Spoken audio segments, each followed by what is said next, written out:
Awesome, man. So I have Chris Rude here today on the podcast. And Chris, excited to have you on, man. So you actually inspired my journey into real estate. I remember it was 2017. I'm sitting at Clear Lake Nissan selling cars, and it was like 8 o'clock at night, and I'm on YouTube and I'm watching an interview with you and Grant Cardone, and it was going over your wholesaling business. And at that time, I had no clue what wholesaling was, and actually, it was just like perfect timing because I sold a truck a week prior to seeing your YouTube to a wholesaler. And so I started connecting all these dots or whatever. So, anyways, you're a big part of the reason why I kind of like went off into the journey of wholesaling, even though I had no freaking clue what it was at first. And that interview with Cardone, I probably watched that like 15 times, you know. So I appreciate Oh you man, being on today, dude, man. I love to hear stories like that, man. It's you always hear stories like that. I watched something inspired me, and then and it just kind of trickles down. And you said a key word, inspire, right? And that I think a lot of people why they can't get their entrepreneurial journey going is because they can't get inspired, right? And what does inspired mean? I wrote a post about this 2 days ago about what inspired means. It means through the spirit, Right. right? And business isn't all physical, man. Business is a lot of intangibles in your mindset and being spiritual about it, because it's so hard. Just like we were talking about before, you just said how you struggled day, you had to fire two people. Yeah. This business ain't for the, being an entrepreneur, being a real estate wholesaler or investor is not for the faint of heart. You have to be mentally strong right here. This ain't a physical strong business, right? I don't care how big your muscles are. 100%. You got to have balls of steel. And That's it. and the way to have balls of steel is you got to be inspired. So I love that you said that. Yeah, it's awesome, man. I mean, that's kind of it's gotten me through a lot of hurdles. I mean, on this journey is just having, like you said, having that intangible connection to a bigger purpose, a higher power. I mean, because this is a mental game, and honestly, it's not logical. I mean, it's very irrational on many different levels to actually. Absolutely. You're dealing with a lot of people that are dysfunctional, crazy in some cases, mentally ill, irrational. I mean, you're absolutely right. Yeah, yeah, and sticking with it, man, yeah, it's definitely, to me, like you said, it's a mental and a spiritual game. And what's crazy, I was talking to somebody a few weeks ago, and on my entrepreneurial path, the past 4 to 5 years, I have grown more mentally and spiritually than I have financially. I mean, you have the financial stuff, but it's more of like a personal thing. It's really weird, man. It's like a transformation or something. Yeah, It's no doubt, man. It tests your mental fortitude like nothing else. absolutely, man. So let's jump right into your story, Chris. I'm a little familiar just listening to you on YouTube and kind of hearing your other interviews with other people. I know you've been an entrepreneur basically your whole life. You started off with said a quick lube, oil change, car services shops, had a lot of employees, a lot of overhead. How did you get into that business? What made you want to be an entrepreneur? What kind of sparked that journey? Man, I think entrepreneurs are I think we're different creatures in a sense that we vibrate on a different frequency. I've always been a knucklehead growing up. Like I'm unemployable. Like Me too. I don't listen to people. I go my own path and own way, no matter what. I think for myself, and that's good and bad. And I think people like me and you and other entrepreneurs out there, I think they struggle a lot in school because there's not one way to learn, and we learn differently than most academics. And I think, you got two fields of thinking. You got academics and you got entrepreneurs. And I'm so far away from the academic side. I mean, I barely passed school. I was diagnosed with ADD, ADHD. I was told I was slow. I would never amount to shit. I was so hyper. I couldn't focus, yada, yada, yada. And that really brought down my self-esteem. But, looking back, I'm 40 years old now. And it's so funny is that I was just different in a sense that I wasn't built for school. And I'm telling you guys this because I want this to resonate with a lot of you guys that listen, because you're entrepreneurial. You guys are different and special breeds of cat, and you need academics in life. You got to have those guys that are pencil pushers and accountants, CPAs, attorneys, but you guys run the economy. You guys create jobs. You guys push the envelope. But that mentality and mindset, when you're younger, gets frowned upon and pushed down and suppressed because you can't have that attitude growing up in elementary school, middle school, and high school, you're labeled a crazy person. You're not, because you look at most entrepreneurs, they didn't do good in school. Not all of them, but a vast majority of them. When I go to masterminds, I listen to people worth hundreds of millions, billionaires. I remember Bobby Castro, he's worth $1 billion. He was put in a special ed camp, and dude's worth $1 billion now. Like, and it's a thread, like, all these people either have dyslexia, ADD, all this stuff, but then they turn out to be badass entrepreneurs just because I had the realization that they're just cut from a different straw. But so I'm telling you that because when I started I knew that I was going to be an entrepreneur. I couldn't work for nobody. I tried to work for somebody. I was like, I couldn't do it. So I told myself when I was like 20 years old, 19, I'm going to start my own business. Went to college, couldn't figure out what I wanted to start. And I went to get the oil changed in one of my dad's company vehicles. I was working for him at the time. And I noticed people were complaining about how long it was taking. I was like, I just wanted to start a business. I was like, I'm gonna start an on-site oil change business and go to people's houses and change oil. Nice. Told my dad about it, borrowed $100 from him, bought a set of wrenches, never changed oil in my life, bought a filter, an oil catcher and some wrenches. I changed my first oil with my dad in his vehicle. He showed me how to do it. And then I made some cards, and I just went out to all these oil field accounts that had all these multiple vehicles, and I started handing out cards, and I built up a pretty big book of business. I was a sophomore in college when I started that. By the time I was a senior, I'm not kidding you, I was 20 when I started it, 22 when I graduated college, and I was making $100,000 a year. Wow. By the time I was a senior in college, and my buddies are graduating, going make 30, 40 grand a year working for the man. I was like, man, I'm just going to keep doing this. There's no reason for me. I graduated in business management. I'm not going to get a job and make less money. So I kind of diversified. I got into auto glass repair and replacement, and I started making 120, 150. And I was like, I can't scale this model. I need physical locations. So I needed to buy like a quick lube mechanic shop to be able to stop chasing all this business. Well, this kind of went off into my real estate business. How I got into real estate. I had built a spec home of maybe 2 or 3 years prior to that, before I graduated college. And this is like 2005, 2006, right before the run up on real estate. So when I had built my house, like in 2003, 2002, I had all this freaking appreciation, right? Yeah. And this is right around all those Flip My House movies were coming on. And I'm like, I told my wife, Patty, I was like, man, baby, we got to sell our house. Our house is worth like so much more than what we paid for it 4 or 5 years ago. She's like, okay, let's do it. So I painted a few rooms, landscaped the front, put it on the market in 2000, right before the 2007 crash. We had put it for sale in 2006. We put it on the market. It sold within 30 days. We made $126,000. Damn, that's nice. First flip.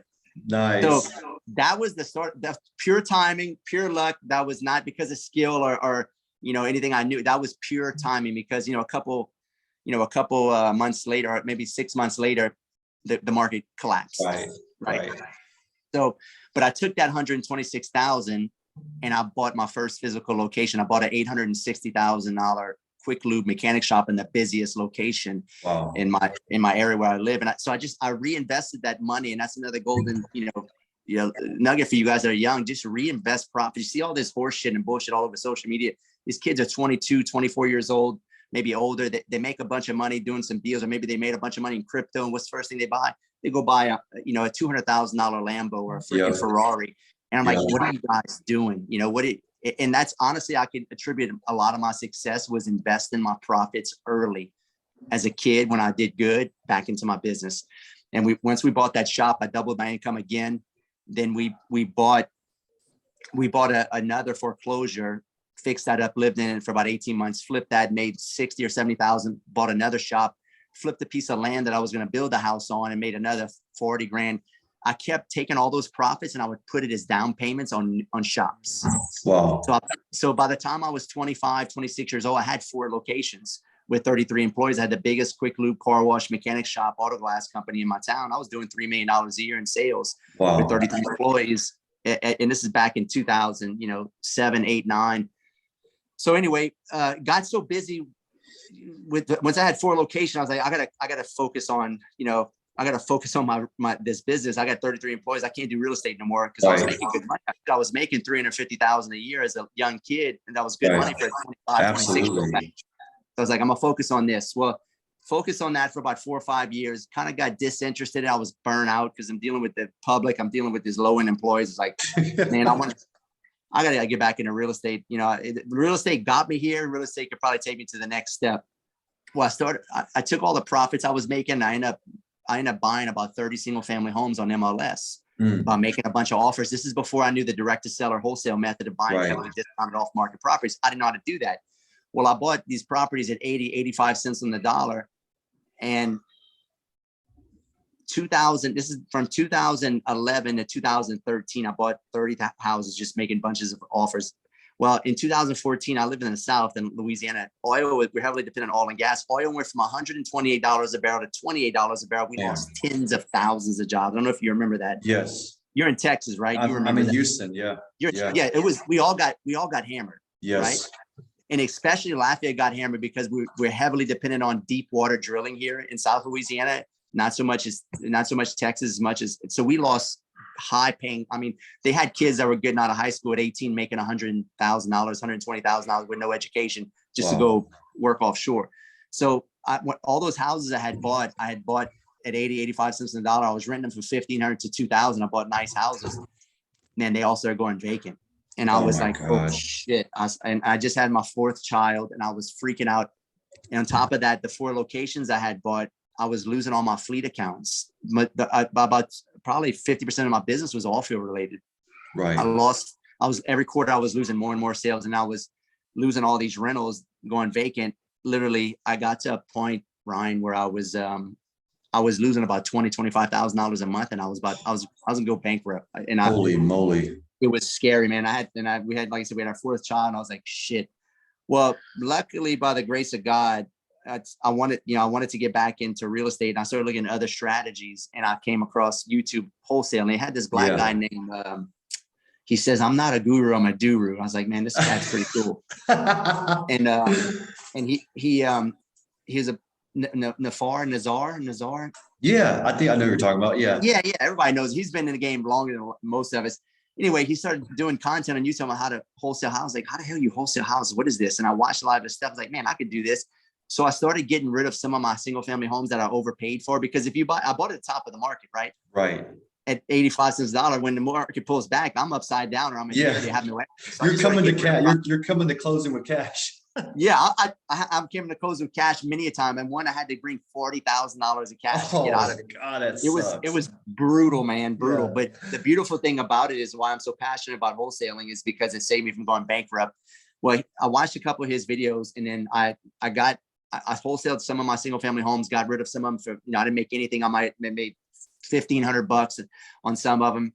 Then I started selling off some of my shops because I can't do this no more. I'm losing too much money. Ended up selling one of my shops, made a good, pretty penny. Matter of fact, that 1031 exchange made I think I made it right $300,000 in one of my shops. That 1031 exchange, I bought this house in Destin, Florida as a rental about 4.5 years ago. I bought this house. So that was a good move I made on that. And then sold off some other shops. And then as I was wholesaling some of those single family homes, I was like, man, this is a real business model. I can do this. I'm good at sales. I can communicate. I can talk to people. I went ahead and hired 3 mentors. So I hired 3 mentors back to back to back. First mentor stole $50,000 from me, had him arrested. Holy shit. Second and third mentors were good mentors. And I learned a lot from them. And I started making, I started making $20, $30, $40, $50,000 a month while still doing this part-time while running my shops. Well, the money I was making from wholesaling covered all my losses on my shops. Okay. So I was keeping it together, right? I wasn't really making any money because all the profits I was making from wholesale was covering my losses with my single family homes and my shops. As I slowly sold off the shops and the single family homes, it started being profitable. Well, I was got to the point where I was making 50, 60, 70 grand. And I was a part of these coaches programs. I was posting checks and their programs like, man, you killing it. Why don't you come work in our sales department? And I said, okay, you pay me well, I'll go work in your sales department. So I started enrolling people for their sales. So I got to see a backside of a coaching company. Right. And then I started selling the shit out of them. I was making good money. So I was selling for them, making shit. They were paying me like $10,000 a month to enroll all these students. Damn, that's awesome. Yeah. So I made $10,000 a month on average selling for them. Plus I had my wholesaling business. So I started to get back out of the red. Gotcha. Right.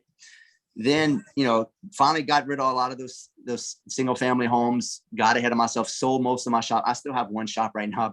I'm still losing $10,000-$12,000 a month on it. I'm about $1 million liquid in the hole to that to this day. But I mean, that's part of the game, right? You play the entrepreneur game, you're just going to get burned, but the key is to win more than you lose. Absolutely. But anyway, long story short, I realized I was better at the game of wholesaling and real estate and just being an entrepreneur than these coaches. I was like, I'm sitting there making these coaches rich, and I'm showing all these cats how to wholesale, and they're inboxing me. I'm getting on calls with them. I'm not even a coach. I'm just the sales rep and rolling, but they call me and don't blog. I said, well, if I'm gonna keep helping all these guys and I get paid for it, I'm just gonna say, hey, I'm not working for you guys. I'm gonna start doing my own thing.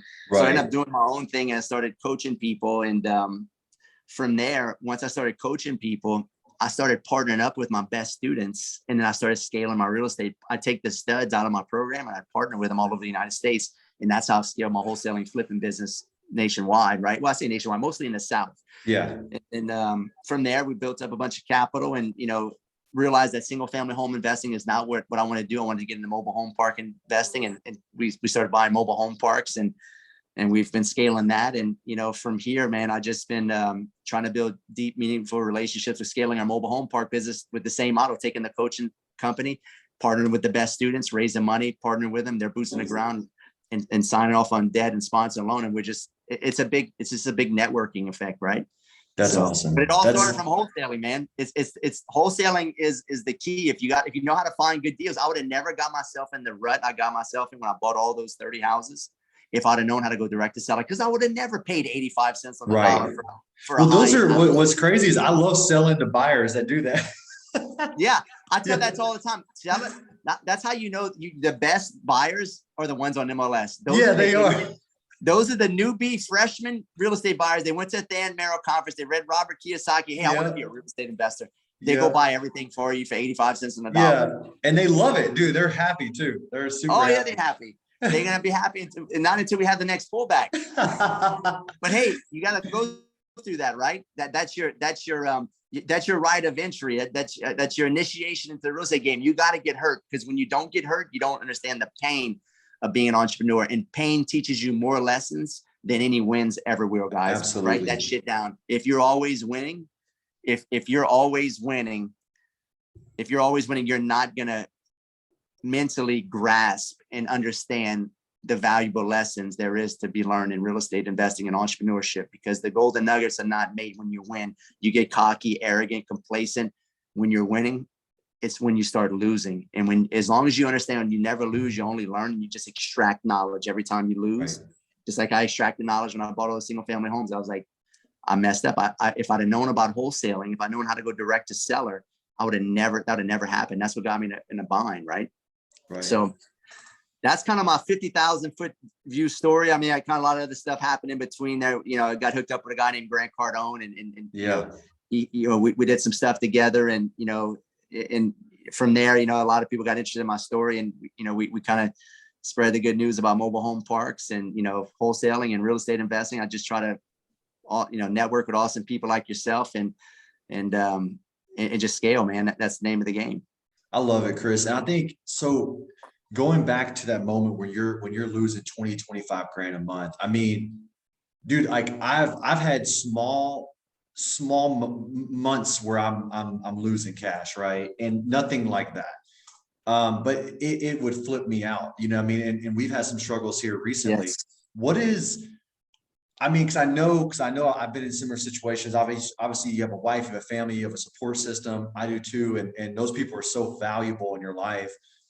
What does the behind the scenes look like? I mean, what was that factor? Because not everybody, 95% people quit.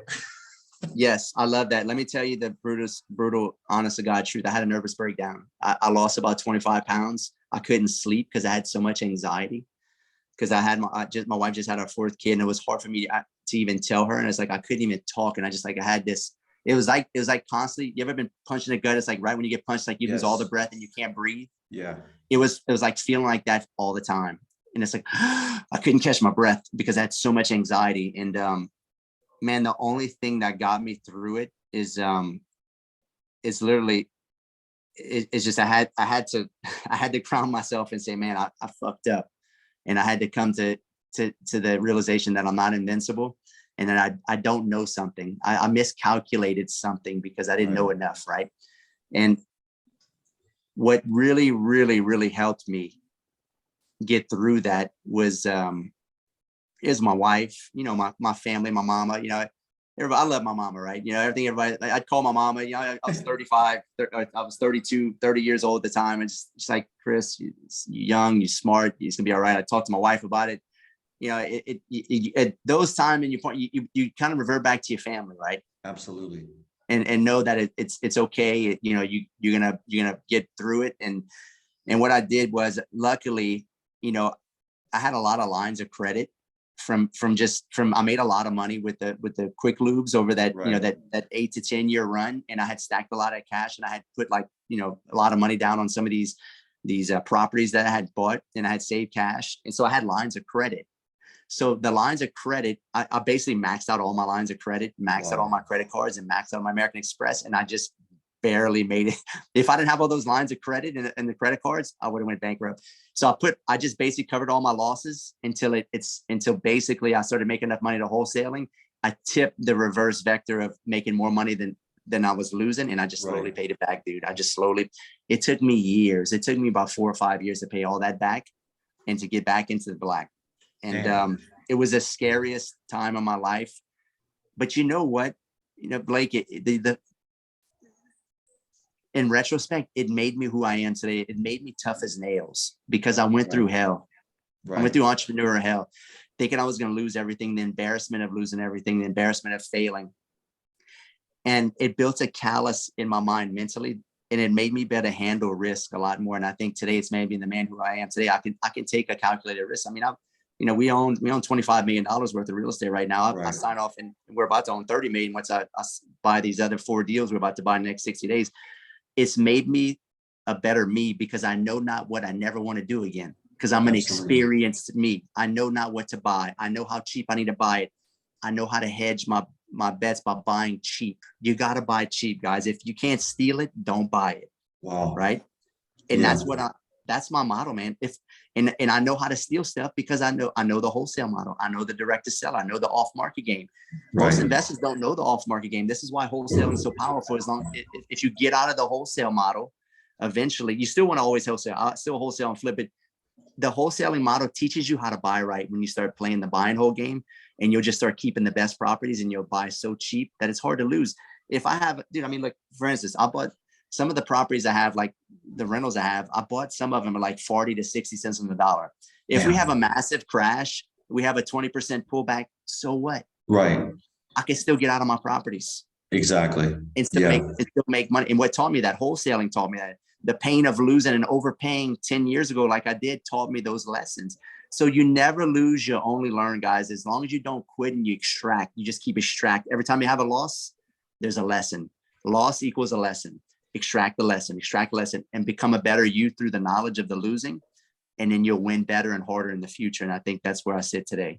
That's awesome, Chris. I mean, I think that's powerful, man, because it's like, for me, when I've had struggles and adversity, the only way I would get through it is kind of having that moment of, dude, I really messed up. Like, and it kind of like that humbling moment is what allows you to have that clarity, to move forward. But I've been in moments where I've been in denial too, where it's like, and it's, I think it's coming from the right place because you want to push through, but, and just little bitty things. I mean, like, letting 2 people go from my team. I mean, I should have done that months and months ago, but rose-colored glasses, and you're in denial. And then all of a sudden something comes up and you're like, shit, okay, I finally have to do it. And it's like, afterwards, you're like, man, I knew that months ago. Why didn't I do it? But it's like, you want to make it happen, and I think that's kind of the gift and the curse of being an entrepreneur, is like, you have that spirit to make things happen. But sometimes when it's not happening, it can take us a little bit longer to come to that realization, but once you do, it's like, that's when progress can be made. Yeah. Look, I went through hell week, right? I think being an entrepreneur is like being a Navy SEAL, right? They go through hell week, and you will go through hell week as an entrepreneur. And I feel like I didn't ring that bell. If you watch the Navy SEAL training, they ring that bell when they quit. Yep. And I could have checked out and filed bankruptcy and get a job and go, work for somebody else. And I didn't. I didn't ring that bell. And I'm so glad I did, because I came so close to calling, throwing in the towel and say, look, baby, let's just give it all back to the bank and I'll get a job. I'm good at sales. I could probably make $100 grand a year working at a sales job. But I didn't quit, and it worked out, and I think for me, it created such a mental muscle of fortitude. Now I would be able to handle losses a lot easier now. It still hurt, but I can manage risk in my mind a lot better back now than I could back then. Cause I was in my mid 20s, right? I was 27, 28, 30 years old. I was still a young cat, but I'm 40 now, and you build wisdom through time, and nothing will teach you like the losses. So I think for you guys listening, embrace the losses, ground yourself. Like, what can I extract from this? What am I learning? What is the entrepreneurial gods teaching me right now? Tell yourself that. And they're learning you something. They're teaching you something, because you did something wrong, and you just got to extract the knowledge. And I think what really carried me too, and this is super important. It's kind of off topic, but I just want to make sure I say this, is that what really helped me is I'm big into physical fitness. I like to exercise. I do a lot of fasting and spiritual stuff like meditating.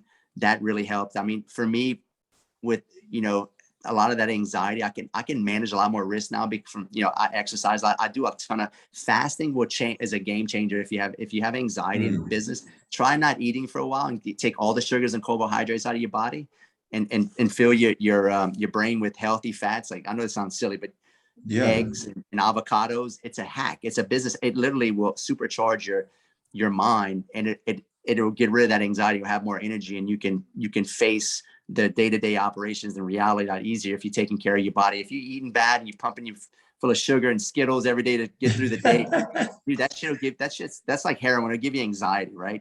Absolutely. So that's kind of something I wanted to throw in there. But man, I'm blessed today. I got 5 kids, beautiful wife. We're doing well. I'm not saying we're not gonna have challenges in the future. There's always going to be challenges, but I think for you guys listening, just make sure if you can't steal it, don't buy it. I love it. That's awesome. That's awesome advice, Chris. This was huge, man. There was so much information here, because I think oftentimes new entrepreneurs, even guys that have been doing it for a few years, they haven't been through a lot of the adversity that you went through. And so they don't really know what they're made of. And a lot of people fall away. I mean, a lot of people quit. A lot of people, like you said, ring the bell. And I think being able to have that perspective of, I'm going to be challenged, but it also makes it sweeter when you get through it too, right? It's kind of one of those things where it's like, if everybody could do it, then everybody would do it. And I think that's what I like your analogy with the Navy SEALs and entrepreneurs, because the pride of being a Navy SEAL means that, hey, I'm one of the very, very few that can get through this shit. You know what That's I mean? right. There's a lot of pride in that, So there is. cool. And look, and you are, don't bullshit yourself. If you make it as an entrepreneur, dude, 90 to 95% of entrepreneurs quit, right? Right. They quit. So they, it's no different. I think 95 or 97% I think it's around 90% of the Navy SEALs quit too out of 100. You might only have 10 that make it. Right. And it's not that they're smarter. It's not that they're brighter, faster, stronger. It's the mental. They push their bodies to the absolute limit to make them quit in their mind. And the mind just says, no, I'm not going to quit and then you have to apply that to business as an entrepreneur, and just don't quit. It's gotta be hard before it gets easier. But you have to go through that condition where it gets really hard, and then you make it, right? And then you're like, it's the most entrepreneurship will be the most gratifying thing you ever do in your life. And it'll be the most rewarding, but it'll also be the most painful. And it's just the entrepreneurial gods testing you, man. Yeah. They want to know that you're worthy of what the goods and gold that they're going to have to give to you, that God's going to bless you with. If you make it, there's nothing that's for free. Absolutely. I totally 100% believe that, Chris. Well, it was a pleasure, man. Thanks for being on today, brother. I appreciate it. How can people find you? Social media, what's the best way to reach out to you? Yeah. You follow me on real estate at Real Estate Rude is my handle for Instagram. And then Facebook, Chris Rude. I got maxed out of friends, but if you press the follow button, you can still follow me. And then on my business page, I do Facebook Lives once a week, just talk about life, business, real estate, marriage, at Chris Rude Entrepreneur on Facebook. yeah. And if you're interested in coaching or you're interested in coming to my mastermind, inbox me or go to chrisrood.com and book a call with my team. I'd love to help you. Awesome, man. Thanks, Chris. I appreciate it, brother. I'm looking forward to connecting with you at your next mastermind in March, man. It's going to be awesome. Absolutely. Appreciate you. Awesome. Thanks, Chris. Appreciate it, brother. All right. Take Bye. care. Bye.